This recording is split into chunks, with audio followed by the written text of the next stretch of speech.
Dwight D. Eisenhower ordered the execution of squirrels. Believe it or not, in 1954, President Eisenhower's putting green on the White House grounds was repeatedly getting destroyed by the pesky squirrels. Reminiscent of his days as Supreme Allied Commander during the Second World War, Eisenhower gave an order to his valet and nearby Secret Service agents saying, "The next time you see one of those squirrels go near my putting green, take a gun and shoot it." The Secret Service disobeyed the Commander-in-Chief's orders, instead setting box traps to catch the squirrels. They were relocated and released in Rock Creek Park shortly after. News of this broke to the public and sparked a mild controversy, with a child even writing to President Eisenhower saying, "God made the squirrels too, and put them there a long time before you ever even thought of being president." On August 2, 1943, in the midst of World War II, the Navy boat John F. Kennedy was on, the PT-109, was hit and sunk by a Japanese destroyer. Immediately, 2 men were killed in the explosion, Andrew Jackson Kirksey and Harold William Marney. This left Kennedy with 10 living crewmen. The future president led the 10 men on a 3.5-mile swim in shark-infested waters to a nearby island named Plum Pudding, which would later be renamed Kennedy Island. On this 3.5-mile journey, Kennedy dragged badly wounded Patrick McMahon with a strap between his teeth. Arriving at this island, Kennedy would spend the next few days exploring the surrounding islands, eventually meeting 2 sympathetic native islanders who helped him carve a message into a coconut, which included the following: Nauru Island, ... Commander, ... Native knows position, ... He can pilot, ... 11 alive, ... Need small boat, ... Kennedy. The 2 islanders left by canoe and found an Allied patrol which was able to rescue Kennedy and his men on August 8th, 6 days total after the PT-109 was destroyed. Kennedy would keep this coconut for the rest of his life, with his father, Joseph Kennedy, encasing it for him. This coconut even served as a treasured paperweight on Kennedy's desk in the Oval Office. This event is also covered by Jimmy Dean on his song promptly named PT-109. 21st President Chester Arthur owned at least 80 pairs of pants. Arthur would change clothes for every occasion, changing multiple times a day. After assuming office upon the death of James A. Garfield, Arthur went on a shopping spree at Brooks Brothers that did about $15,000 worth of damage in today's money. Arthur also employed a valet to manage his large collection of clothes. Believe it or not, it was 14th President Franklin Pierce who kicked off the first U.S. overseas territorial expansion in 1856. On August 18, 1856, Franklin Pierce signed the Guano Islands Act, which went into effect in 1857. The first islands claimed by the United States from this act include Baker Island, Howland Island, and Jarvis Island. The U.S. did this for the purpose of mining seabird guano to be used as agricultural fertilizer. Woodrow Wilson was heavily influenced by German philosopher Immanuel Kant.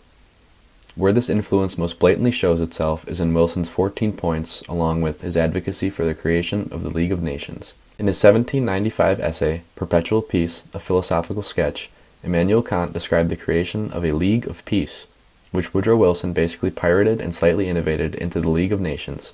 It may come as a shock that Woodrow Wilson, an intolerant and terribly racist man, took a page out of the book of a philosopher known for morality and ethics. However, we must remember that Woodrow Wilson earned a Ph.D. and was the president of Princeton University for just short of 8 years before resigning to run for governor of New Jersey. Theodore Roosevelt, the Bull Moose, is the only U.S. president to earn the Congressional Medal of Honor. He received it posthumously over 100 years after the fact on January 16, 2001, awarded by President Bill Clinton. The medal was accepted on behalf of TR by his great-grandson, Tweed Roosevelt. The citation for the Medal of Honor reads the following: For conspicuous gallantry and intrepidity at the risk of his life above and beyond the call of duty, Lieutenant Colonel Theodore Roosevelt distinguished himself by acts of bravery on 1st July, 1898, near Santiago de Cuba, Republic of Cuba, while leading a daring charge up San Juan Hill. Lieutenant Colonel Roosevelt, in total disregard for his personal safety and accompanied by only 4 or 5 men, led a desperate and gallant charge up San Juan Hill, encouraging his troops to continue the assault through withering enemy fire over open countryside. Facing the enemy's heavy fire, he displayed extraordinary bravery throughout the charge, and was the first to reach the enemy trenches, where he quickly killed one of the enemies with his pistol, allowing his men to continue the assault. His leadership and valor turned the tide of the battle for San Juan Hill. Lieutenant Colonel Roosevelt's extraordinary heroism and devotion to duty are in keeping with the highest traditions of military service and reflect great credit upon himself, his unit, and the United States Army. Notably, TR's son, Theodore Roosevelt III, also won a Medal of Honor for his brave actions on June 6, 1944, commonly known as D-Day. TR and his son are one of only two father and son duos to receive the Medal of Honor, with the other father-son duo being Douglas MacArthur and his father Arthur MacArthur. Yes, his name really was Arthur MacArthur. Harry S. Truman is the only 20th century U.S. president without a college degree. Truman's family could simply not afford it. This led Truman to seek out West Point, as it would be free if he got in. However, Truman was rejected due to his extremely poor eyesight. Truman briefly attended a business school, but was forced to drop out after a single semester due to affordability issues. He would attend night classes at Kansas City Law School from 1923 to 1925 during the time he served as county judge. However, Truman would lose re-election in 1925 and drop out of college as a result. Don't let this fool you, however, as Truman was able to prove himself in other ways. The 33rd president fought bravely and proved himself to be a leader in the First World War, fighting in the Vosges Mountains and also during the Meuse-Argonne offensive.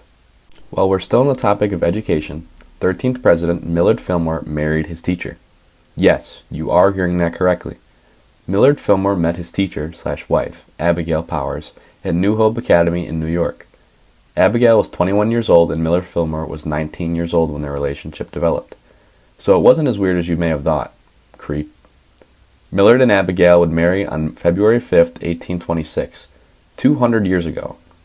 Fillmore loved education, if you could not tell from the fact that he married his teacher.